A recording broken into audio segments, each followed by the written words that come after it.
Alright, welcome back everybody to our recap of the last few weeks of the internship. We're going to talk about a couple things today, like the movies that you guys have been watching, some of your classroom topics, and we're going to talk a lot about the outreach that we've been doing the last couple weeks. I haven't been on a lot of the outreaches, but you guys have, so we're going to talk about some of the conversations that you've had and some specific questions maybe that have come up that we can talk about. So, first of all, let's talk some about the movies. So I know every Monday night you guys do a movie night with the other interns where you talk about famous historical social reformers. Some of those we mentioned the first week, Emmett Till, and how his mom used his death to spark some of the civil rights movement, and why, because of that and because of other historical movements, we use abortion victim photography. So, what were some of the movies that you guys watched over the last couple weeks? So, one of the movies that we watched was about Sophie Scholl. And Sophie Scholl and her brother Hans, they were in 1940s Nazi Germany, and they would print leaflets about going against the Nazi regime and encouraging the public to take a stand against it. Mm-hmm. They would say things like, we're your bad conscience. And they would distribute these leaflets at college campuses. They would mail them out to professors and students and things like that. And then one day they were leaving their leaflets at a university called Munich University, and they got caught by a custodian, and then they were interrogated, they were trialed, and they were sentenced to death by guillotine. And just a few days later, they were executed. And their story really impacted a lot of people, and it helped start that movement of going against the Nazis. Yeah, just kind of being a voice standing against this huge power. And they were just a small group of people, you know, the White Rose. The White Rose, yeah. So they were just a few people, but they created such an impact that people were desperate to find them and put an end to their movement. And something that I think was really cool, it's sad, but it's also very inspiring, is one of the soldiers who executed Sophie Scholl. He commented on just how straight her face was. She didn't look afraid. She just kind of accepted, well, I'm going to die, but if my death inspires everybody around me to take a stand, then it's an honorable death, and it's for good. So I think that's really cool. Like the outreach that we're doing and the movement that we're a part of, the stakes for us aren't nearly as high as they were for Sophie and Hans, but I think it's really cool that we can be inspired by those people to say, well, in the work that we're doing, we should stand just as strong. Yeah. You know? Yeah. Mm-hmm. So, what were some of the other movies that you watched? We've watched Till, which is about Emmett Till, that we've talked about him before, and that was a really good movie. It was really good at showing how Mamie Till would have felt through all of that, and it was sad to watch, but it was also it was good to watch it because you're able to kind of experience it firsthand, even though it's not actually the real people, but it's a good recreation of what would have been going on. Yeah, it's a fairly new movie too. I think it came out just last year. Yeah. So, and one thing, it's kind of funny, kind of random, but I think the beginning of the movie's like real happy and kind of upbeat because he's excited to go visit his cousins. Yeah. And I like the colors of it because I feel the beginning of the movie, I think the colors were real bright and vibrant, and then like after he died, the rest of the movie, it was kind of more dull. Did you see that? I thought that was... The first scene was very warm, and then as it went on, there was more cool tones and stuff. Yeah. That's a really good observation. So, I do wonder, because I know before that movie came out, whenever I would kind of bring up Emmett Till on Outreach to talk about, why we use the victim photos, people weren't very familiar with him. But after the movie came out, pretty much everybody knows who he is now. Yeah, I feel like I was always having to explain it. Yeah. And then they would get real confused because it's kind of it's not that complicated, but it's kind of hard to just explain it. I don't know. But then after the movie came out, I feel like every time I bring it up, they're like, "Oh yeah, I know him real well." Yeah, everybody they're familiar with the story, at least a little bit now. I know that us, the staff, when we went to see the movie, we were kind of surprised how much they showed. I know a few articles came out, I think that the producers were going back and forth on whether they actually wanted to show Emmett Till after he had been lynched. And eventually they decided not to show him, I think, right? They didn't show his face, They would show you like a side. They would show you like his body, and then they showed like a side perspective. Well, I thought they showed his face while he was laying in the casket. Yeah, but did they? Yeah. Oh yeah, they did. They showed a little bit, but it wasn't nearly as much as the original newspaper article and the photo showed, because they showed all of him. They didn't show his whole body all at once. Like when Mamie was looking at him, they would show like his feet, and then they would show like his belly. But then when he was laying in the casket, they showed his full face. Yeah, but he was dressed in a suit then, so it wasn't like his face. And his body. So it wasn't like his body because he had his suit on. Yeah, well, that's good. That's good that they showed that much. Yeah, but I know I get kind of still on the same topic, but I get a little bit frustrated on outreach whenever we kind of talk about Emmett Till, and we compare the use of his photos to the use of the aborted baby's photos. People get very angry at us because they think, well, what they say is, I can't believe you're comparing abortion to lynchings or the Holocaust. Yeah. What do you guys do? You come across that?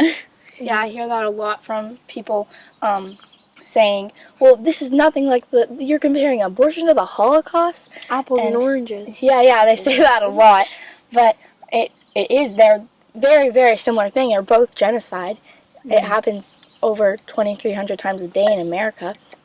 So if it was happening to born people, they would be going crazy. But because it's the unborn, nobody cares. Right. So they are very similar things, and it's the same amount of brutality involved in it too. Yeah, that kind of reminds me of one conversation I had this week. Pretty sure it was this week. This guy was saying, well, I can't be against abortion because I just can't look at the fetus and like believe that that's actually a human being that's deserving of rights. But it's just like, despite how we feel, because I mean, I think he has a valid point. Like, I know I've thought about that too. I'm sure a lot of people on staff have as well. Just like, it's hard to wrap your head around that baby that doesn't even look like a real baby actually is. But it's like, right, like, well, early on, yeah, she doesn't look like a real baby. Yeah. But I think just like, despite how we feel doesn't matter when it comes to their humanity. And it's like, if I felt like a kid with a deformity wasn't human because they didn't look like me, that wouldn't give me the right to, shoot them or something or do something bad. It's like, it doesn't matter how we personally feel, because another person might believe that person is deserving of rights, and it's like, it just contradicts. So you can't base it off of like things that differ from person to person, like our value, Yeah. That is okay. That is interesting because people will go on and on about how, well, we have to treat all people the same, even if they look different from us, even if they have, different skin color, if they have any kind of deformity or disability. But then when it comes to the preborn, we know that, deformities in people, that is not the norm. Even though it doesn't change their humanity or their value, we know that is not what a person would normally look like. Right. But for some reason, when it comes to the preborn, it's normal for a preborn human to not look like a fully developed baby. That is exactly how their development is supposed to be. But for some reason, the preborn are the only group of people that we can discriminate against based on their looks. Yeah. And it's socially acceptable. And that's why, we tell people that there's no physical characteristic, there's no specific way that a person can look that gives them value and gives them those rights as a human being. Yeah, and it doesn't make sense to me that people get so caught up in that, because it's like, we all have to start somewhere, and it's like, we can't just come into existence tiny little baby doll looking Yeah. toy or something. It's like we even after we're born, we're still growing and developing. And like we all have to have a small start. Yeah. Like it just makes sense to me, and I don't understand why people get so caught up in that. I don't know. It makes me think, well, why don't you discriminate against a 1-year-old for not looking like a 25-year-old? Yeah. You know, because we say that people are fully developed, their brains are at least when they're 25. That's when like their frontal cortex is completely developed.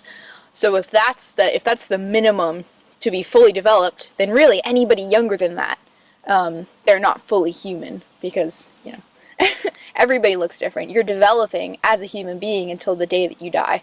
Yeah. But, yeah. Well, that's good. So, let's move on to our next thing, specifically outreach stories from the last couple weeks.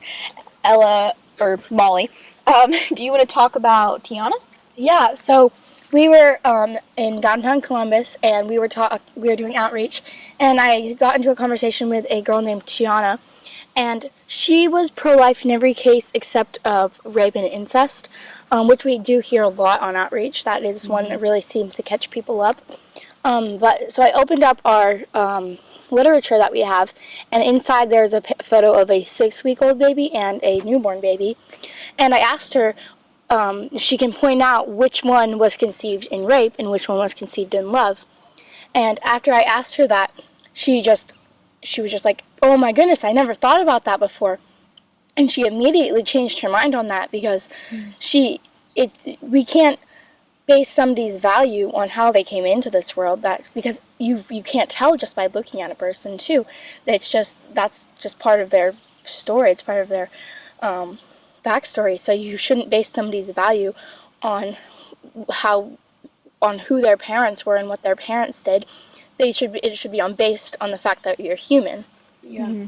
One, I know there's a quote from Stephanie Gray Connors, which you should read her books. Because they're really good. She's such a good author. Yeah. Conceived by Science. Yeah, that's the book we went over last year. It's so good. But one quote by her I really like is, "How someone was conceived doesn't give you the right to kill who was conceived." And I feel like I use that a lot, because I feel like that it's kind of impactful to hear it put that way. Because obviously we would never say that like if I found out my friend was conceived in rape, that wouldn't change their value as a person, you know? Yeah. Because I mean, we don't know how everyone in this world was conceived, so we can't just, I don't know, it's like you can't just be assuming things. I don't know. It just like, it doesn't, like how we were conceived just doesn't determine our value. That would be really weird. Yeah. Well, I think it's really, really important to just clarify that, because there are people walking around who know that they were conceived through rape or through incest, and a lot of them are hearing all of these pro-abortion people say that, well, if you are pregnant through rape, you have a right to abort that baby. And so what these people are hearing is, oh, well, that's how I was conceived. It would have probably been better for my mom if I wasn't alive. And that's just not true.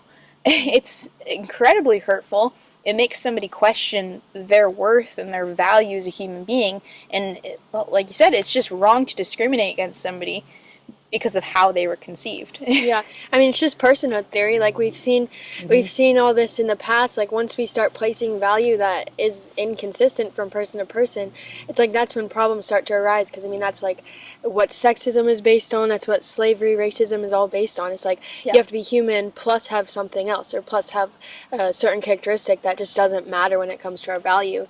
And it's just the same thing with the preborn. We're saying you have to be human, but that's not enough. You have to have a heartbeat or be a certain level of development or have these certain characteristics that just don't matter. And not only that, but they're saying you have to be human plus outside circumstances, specific circumstances. Right. Like you have to be human plus your parents have a lot of money, or you have to be human plus you're not in any kind of bad situation. Right, and like you would never take a toddler who's living in poverty with a single mother and say that it's justified to kill that toddler to end suffering. It's like we should be alleviating the suffering and not eliminating the sufferer, you know? It's like if you wouldn't do it to a born person, then you wouldn't do it to a preborn person either. Otherwise, that's real inconsistent in human equality, and you can't say you believe all people are equal and then just go and support abortion. It's like the most inconsistent thing. Yeah. And another thing is, before a person's born, you might think you might be able to try and guess how much suffering they'll have in their future, but there's no way for you to really tell. They might be suffering when they're younger, but then grow up and not suffer at all, but that shouldn't matter. Your amount of suffering that you might have shouldn't matter at all. Yeah. Because that's what we hear a lot is, they might suffer, but you don't know like their extent of their suffering will be. And even if they are suffering, like Ella said, we should try to help them and help them with that suffering, but we shouldn't try to help them by killing them. That's not going to help them. That's like why suicide's wrong. We know that that killing yourself or killing someone isn't the solution. You know, that's also something else that 70th grade Connors says about suffering. Is she asks people, should we eliminate the suffering or the sufferers? And I think that's a really good way to frame it, because when we're saying that we should allow abortion in those hard cases, we're saying let's just push the issue off further and kind of take the easy way out.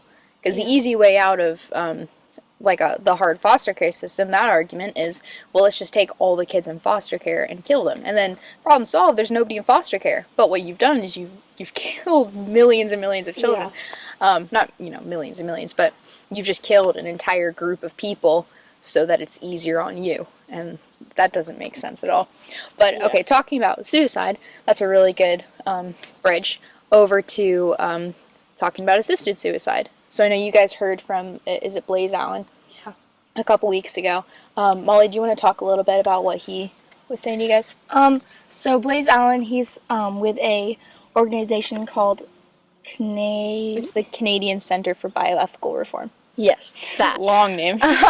Yeah, so he's from Canada, and we were able to talk with him over Zoom, and he just, he talked to us about why assisted suicide and euthanasia was wrong, about how we should alleviate the suffering, not eliminate the sufferer, and how even though someone's suffering, that doesn't make them less valuable. We would say that a 12-year-old girl, if she is suffering, we wouldn't want her to kill herself, right? Because we would say, no, it's going to get better. But other people who can go in to get medically assisted suicide, no one's telling them, no one's offering them help to make to ease their suffering. They're just saying, okay, here's it so you don't have to be alive anymore, so you won't suffer anymore, but you also won't be alive anymore. Right. So instead of helping them through that suffering and saying it's going to get better, here's a way that we can help you make it better, we just say, okay, it's okay for you to give up. Mm-hmm. And I keep on seeing these videos on Instagram about like suicide prevention and stuff, and it's like it'll just be like this video of this girl captioned like me on this day, and she'll be real upset and sobbing and stuff, and then like me the very next week, and it's like her laughing and stuff. It's like depending on the day, like I feel like you can get real caught up in your feelings and stuff, so you can't make such a big decision, like literally killing yourself, just based on something like that. Not that it would be okay even if you were sure that you weren't going to feel better, but it's like that's not true. Like you can get better. Like you're never just like not going to get better. You know what I mean? Yeah. It's just...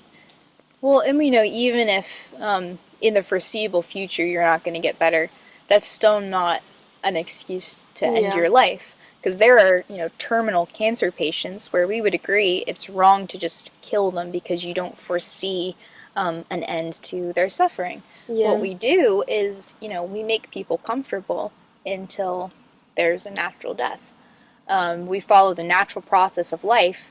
We shouldn't be taking an action to end that life sooner because, frankly, it's easier on doctors and it costs less money. And like, if that was, because I mean, with assisted suicide, I'm sure there's like a lot of paperwork and stuff that goes into that, but it's like, why bother with all the paperwork and the doctors and the medical expenses if you could just go jump off a bridge or like shoot yourself? Like why do we stop people from killing themselves outside of, inside a hospital or wherever they do it, if we're just going to do it the very next day with a doctor? Like, it doesn't make sense to me. Like, if they can consent to doing that, then why do we stop people? Why do we have people, why do we talk people down from ledges and stuff? It just doesn't make sense to me. Yeah, and something that we've talked about before, like at the internship and stuff, is if you found out that one of your close family members have 3 weeks left to live, you wouldn't wait until they have one more week to go visit them and go spend as much time as you could with them. Mm-hmm. You would go see them right away, and you would spend all that 3 weeks with them. And with this, it's like with terminal patients, you're just cutting their time short. So instead of trying to spend as much time as you can with them and trying to make all this time and use it wisely, you're just making it so they have even less time. You're just away. Yeah, and that goes back to abortion. It's like a lot of an argument I hear that comes up a lot is, if you know your child's going to die, why not get an abortion? It's like, if you know your friend's going to die, it's not right for you to shoot them because they're going to die anyway. Because then you're making it intentional. It's like, if the baby's going to die 2 weeks after birth or whenever, it's not our intention to die, for them to die, right? It's like, that's not our fault. But as soon as we shoot the cancer patient, now they're not dying from the cancer, they're dying from us. And instead of foreseeing their death, we're now intending their death. And you can't just change the outcome like that.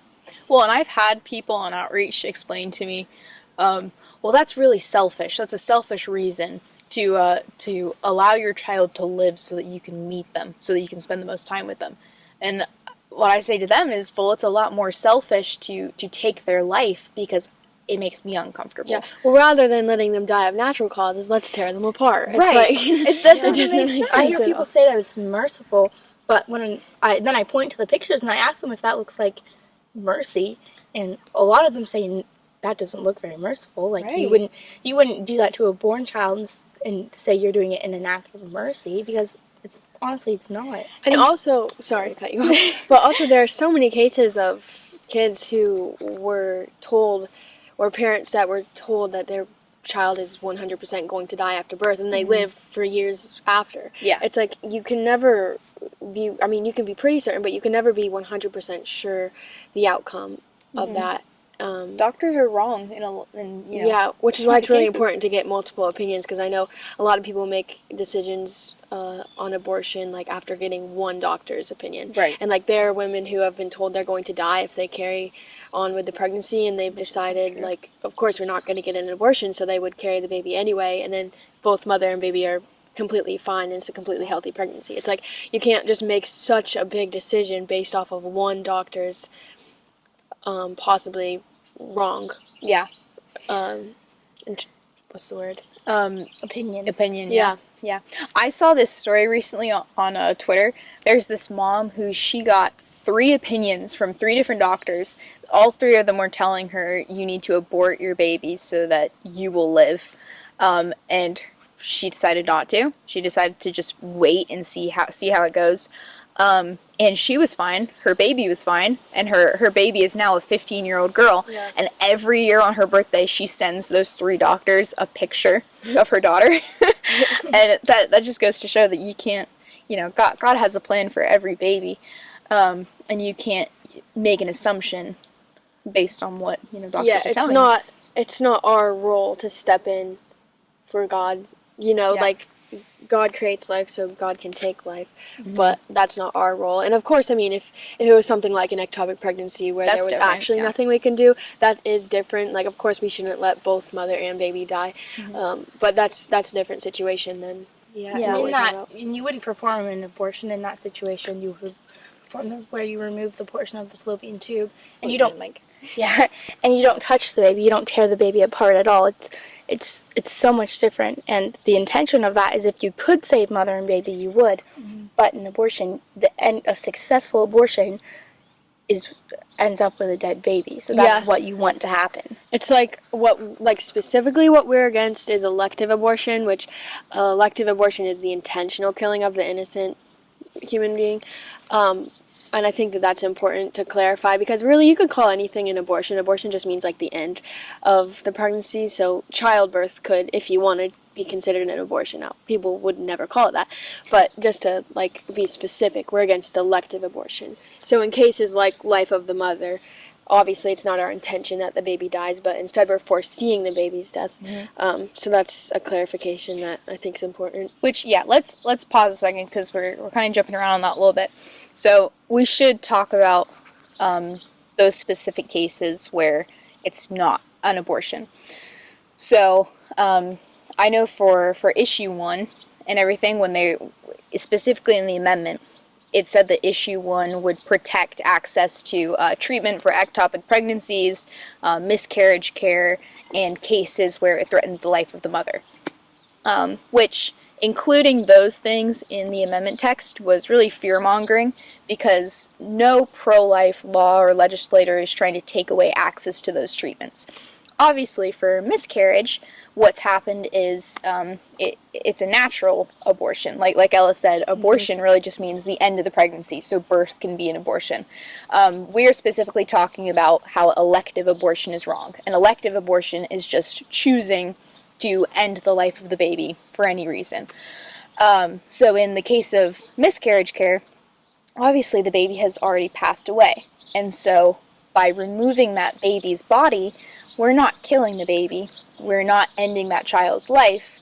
We're simply taking the next action to prevent the mother from being hurt. Now, if we intentionally caused that miscarriage by either giving her a mifepristone pill to end that baby's life, that would be wrong. That would be an abortion. So, but if we did not take an action to end the baby's life and she ended up miscarrying, the treatment for that is not an abortion. And then for ectopic pregnancy, do you want to explain like what ectopic pregnancy is?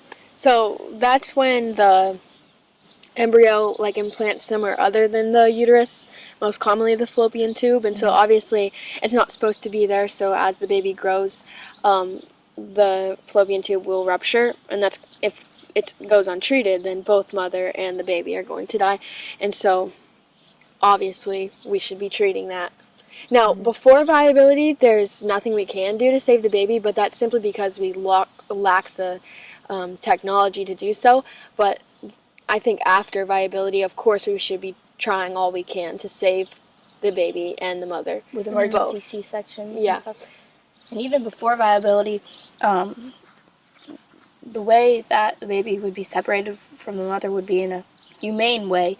They wouldn't be tearing the baby apart. It would be more like a C-section procedure, not like tearing the baby apart. Yeah, and it actually, I forget what the actual procedure is called. It's a long word. I can't remember it right now. But for the fallopian tube, what they would do is they remove the segment of the tube that the baby has implanted in, and they take that out of the mom, and then unfortunately the baby dies.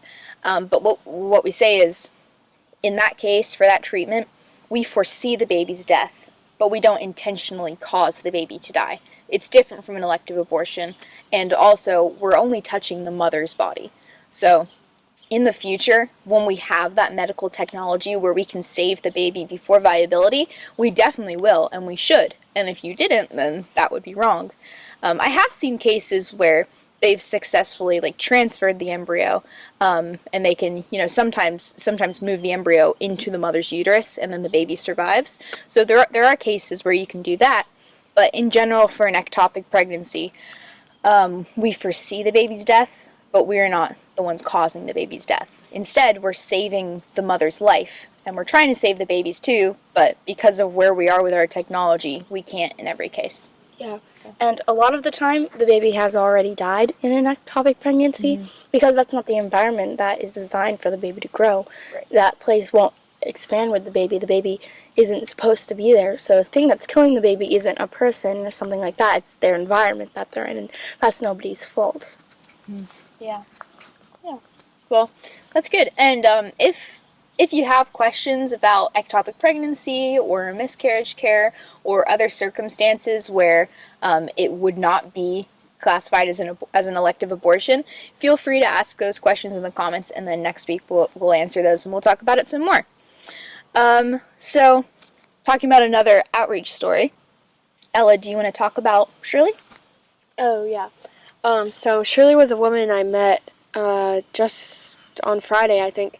And she was from Africa, and she was very religious, and she believed in God, and she kept on listing off the 10 Commandments to me, and every time she would just go right by "Thou shalt not kill," and I would make her stop, and I would say, "Repeat what you just said." But she was very pro-abortion, because she was saying that it's between the woman and God, and we're all going to be judged someday, so it's not our place to judge them. Now, I asked her, do you apply that to other situations, like a man raping a woman, or me going to shoot a toddler, and are those between me and God, and should those be legal because it's not anyone's place to judge? Mm-hmm. And she was saying, of course not, because of course no one would say that those things should be legal. But I told her, I think that your argument is very inconsistent, because you can't say that it's between a woman and God to kill this person because it's not our place to judge, but then say that it is our place to judge in the cases of born people. And I think that it was important for her to realize that although God may do something in the Bible, that doesn't mean that we have the right to do it.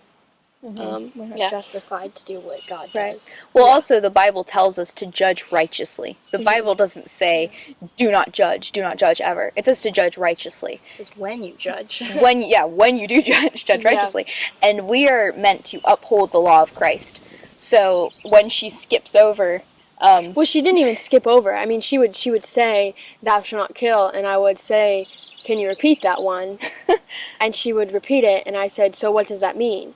And she admitted fully that abortion was murder, and I was like, what are you not understanding? It was just so inconsistent, and I brought that up. I wasn't like yelling at her, obviously, but I just said, I think that your worldview and argument is inconsistent. And she was like, "Oh, it's not inconsistent." And I asked her why, and she tried to explain, but she was throwing all these points at me that it was kind of hard to keep up. Yeah. Kind of hard to follow, because she would go from topic to topic to topic, and it was like... Maybe because she was being inconsistent. Yeah. So, but that's frustrating. I know we just talked to some people, these two men who... Where were we? We were in Cincinnati. Yeah. We were at Fountain Square. And we talked to two men who told us, well, we're pastors. We fully agree with you. We believe abortion is murder. We believe that the preborn are human beings. But we should not be making a law against abortion. Mm-hmm. And we were asking them, and this is the same thing for Shirley, is we're saying, well, we have laws against other evil. You know, we say it's against the law to, kill your toddler. Why should we have an exception just because the child is younger? And they More vulnerable. Right. And that it's so interesting, because once you pose that question, I've noticed people just kind of try to dance around it and explain why it's not inconsistent, even though they still believe abortion is murder. But it's never a good argument, because it is inconsistent. Yeah. And so you can't argue around that. Mm-hmm. Or argue for it. Mm-hmm. You either... It's like, it's impossible, because it's just fact that's very inconsistent. Yeah. I saw somewhere something that said being pro-life with exceptions is just being pro-choice with limitations. Yeah. So if you're not pro-life in every circumstance, you really need to question if you're actually pro-life or not. Yeah. So. It's like saying you believe and support human equality, but then go around the next day and say you support abortion. It doesn't work. You can't believe in both. Yeah. It's like saying you can't be a Christian and be pro-abortion. It just doesn't work. You're pro-human equality unless they have different color skin than you. Right. Or they're a different sex. Or they're a different age. Yeah. It doesn't work. But, yeah. Well, staying on the topic of outreach, you guys, last Thursday, you went on a day trip. Do you want to talk about, Molly, where you guys went and what you did? Which one do you want me to talk about first? Talk about where you went and just go in the order that you guys did the day. So we went on a day trip to Cleveland, Ohio, and we did some urban outreach at first, and then later in the day we did some clinic outreach, sidewalk counseling. And during our urban outreach was very fruitful. I believe we had around 14 mind changes, and even though we had all those, we do know that there might be some that we don't know about just from people walking past and or driving past and seeing our signs. And one person I talked to, his name was Henry, and he said that his girlfriend had 3 abortions, 2 years ago, a year ago, and then just a couple months ago. And he seemed really just lost and upset about it. He said that she had come around recently and tried to get back in contact with him, and he just seemed really sad. And I was able to sympathize with him and share the gospel with him, and I prayed for him. And I just really hope that he'll be able to find healing in all of that, because even though what his girlfriend did was a grave sin, there's still hope and forgiveness for her, and there's hope and healing for him too in Christ. So just pray for him that he'll be able to find hope and healing through all of this, and that he'll be able to come to Christ too. And for his girlfriend too, that even he said that she laughed about it, and just pray for her that even though now she doesn't realize what she's done, is that one day she will realize what she's done, and that she'll be able to find forgiveness for that too. Yeah. That is something that I don't think people talk about enough, how even after a woman has an abortion, I think there's this misconception that pro-lifers just hate her.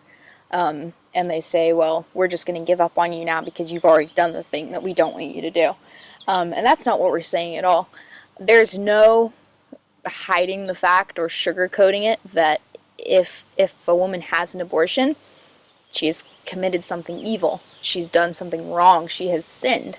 But just like any other sin, you can find forgiveness for that, and you can be healed from that if you repent of those sins and you come to Christ and you admit that what you did was wrong. So there is forgiveness for abortion, even if people are telling you that there's not. There is. But do you have thoughts on that, Ella? Yeah, I mean, I was talking to someone the same day who his sister was raped and got an abortion, but I was just telling him, like, I think that what your sister did was wrong, and he agreed, but we don't think that she is wrong, because I'm sure that's obviously very traumatic, and she should have gone with other options, and people should have supported her more, probably. But really, she just committed another sin, and she can still find healing and forgiveness. Yeah. That's not to say that.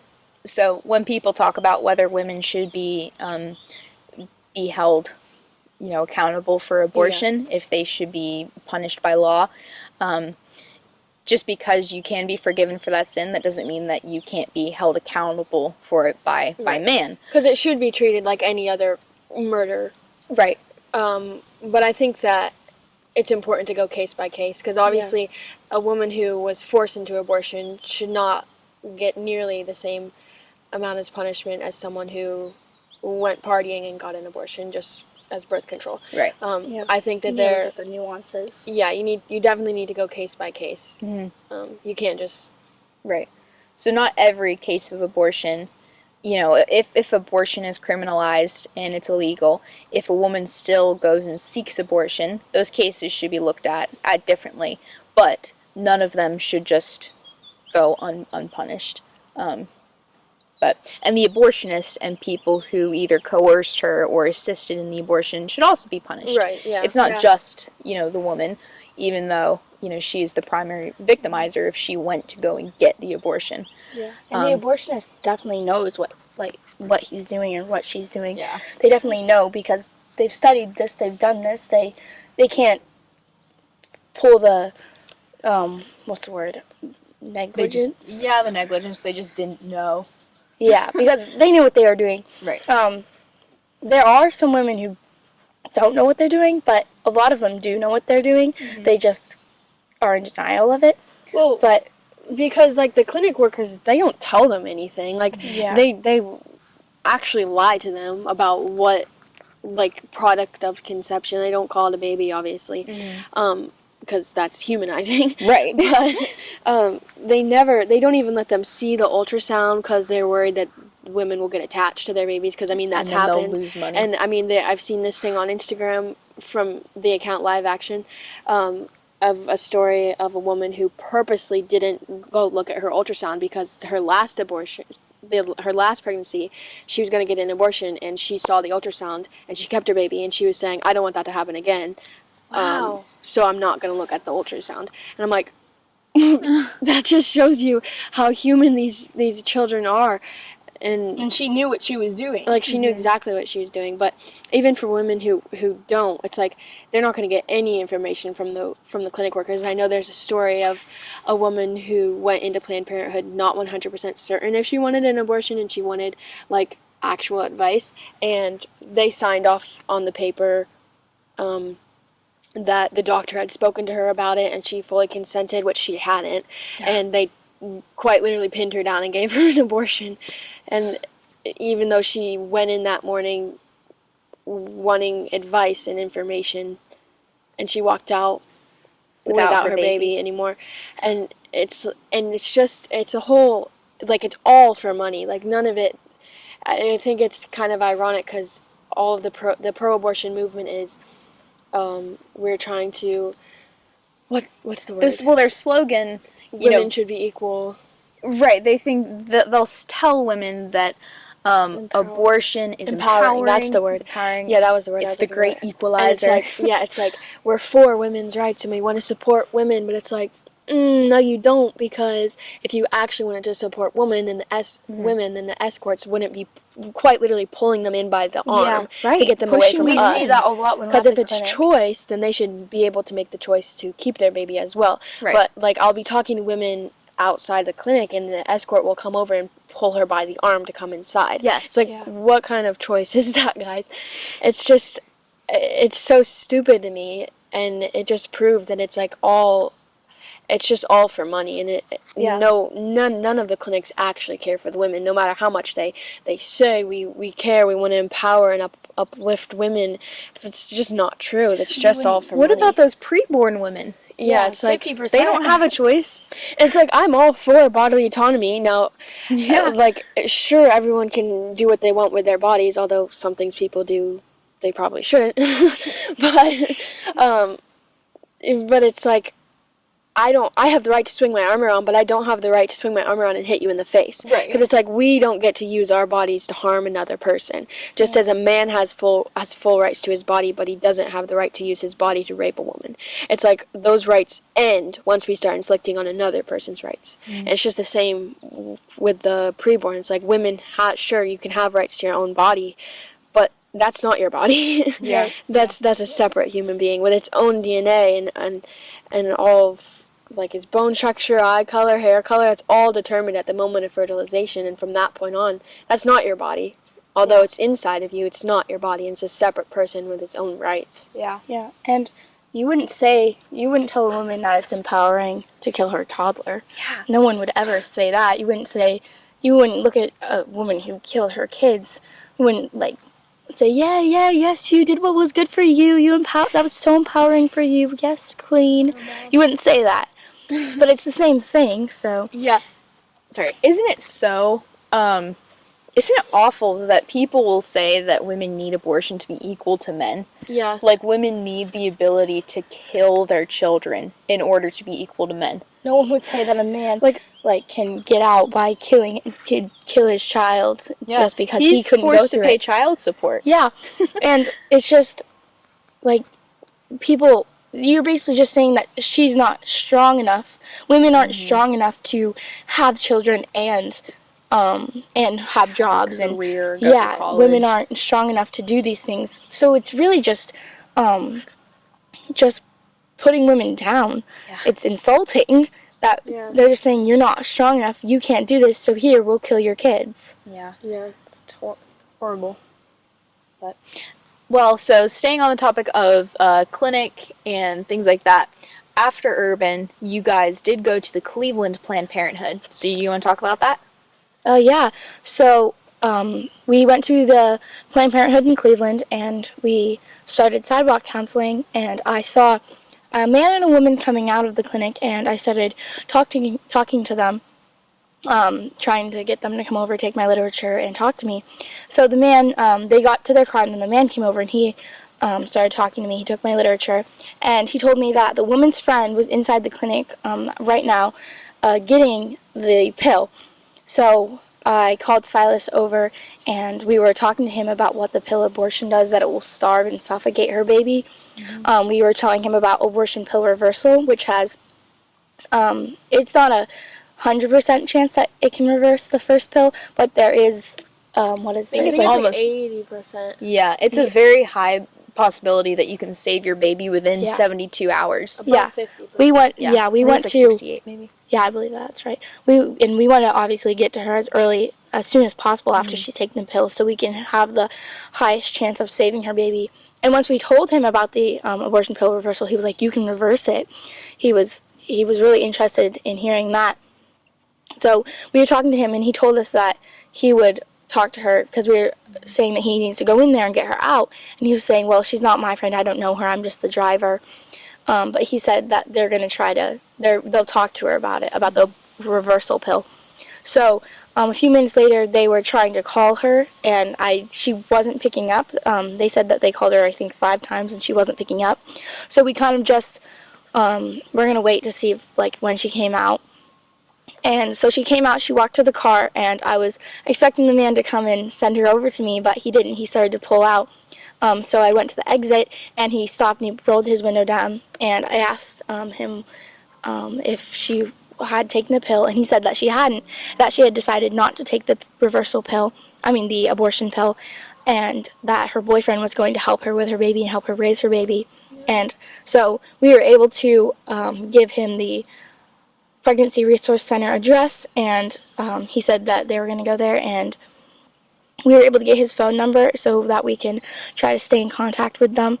But I'm not sure what caused her to not want to take that pill, what made her decide, but it was just praise God that she didn't decide to take that she decided to not take that pill, and that she decided to keep her baby. Yeah, so we had a baby saved last week in Cleveland. So that was really good. Yeah, it's really, really great that the interns got to see that, because I know that's always very encouraging to see like our actual work pay off. So good job, Molly. Another thing to mention, if you have questions about conversations, or if there's a certain topic that you don't know how to answer, maybe if you're talking to somebody pro-abortion, you can leave that question in the comments, and then next week we'll answer that. You can also go to createequal.org. We have a website called Let's Talk Abortion, where we answer any question that you have about abortion. So there's an ice cream truck. So you go to letstalkabortion.com, and you can find an answer to any question. But if you just leave them in the comments, then we'll talk about it next week, and we'll answer your question. So I believe that's everything we have for this week. Thank you guys again for talking. If you want to support Ella and Molly, then you can... I believe that it will probably be in the description. Oh, yeah. If you want to support Ella and Molly, then the information for that will be in the description, and it'll come up at the end of this video. But come back next week, where you'll hear us talk about some more outreach stories and topics that you guys are talking about in the classroom. So thank you again so much for watching. Have a great week.